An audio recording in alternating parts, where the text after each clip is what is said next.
कहीं गईले रहू की ना। राउर कहे के मतलब का बा? चैत में ये भौजी कहीं गईले रहू की ना। आपन खेत में तू गेहूं कटवैले रहू की ना। भैया के कसम सच्ची बोल भौजी, भैया के कसम सच्ची बोल भौजी। हम कुआरे में हसुआ तो धइले बानी, हम कुआरे में हसुआ तो धइले बानी। बाकी एक बेरी गेहूं काटे गइले बानी, बाकी एक बेरी गेहूं काटे गइले बानी। गइले बानी, गइले बानी।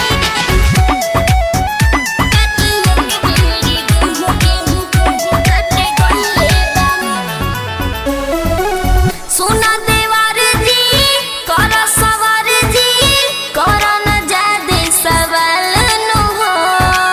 ना ये भौजी आप सब बताबही के पड़ी। अच्छा पढ़ी ले पैया जाने जे भैया, हो जाई पूरा बवाल नो हो। लागत कुछो छुपावतारू हो ए हो, साचो न बतिया बतावतारू हो।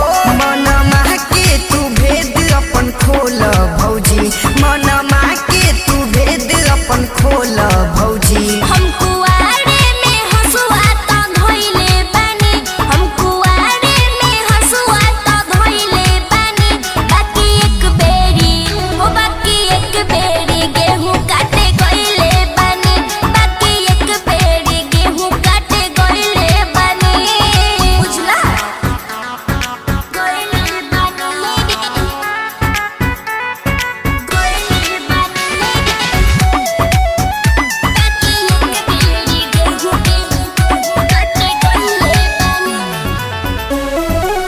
आमे के मौजरे ओमे टिकोरा, ओकरा के कबो तू खइले बाड़ा।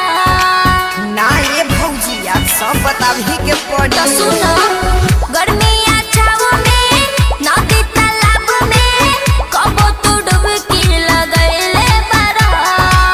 हमरा पहाड़ा बुझावतारू हो ए हो, प्यारी के चस्का लगावतारू हो। साहिल कदम के ऐसे न कौल भौजी, साहिल कदम के ऐसे न कौल भौजी।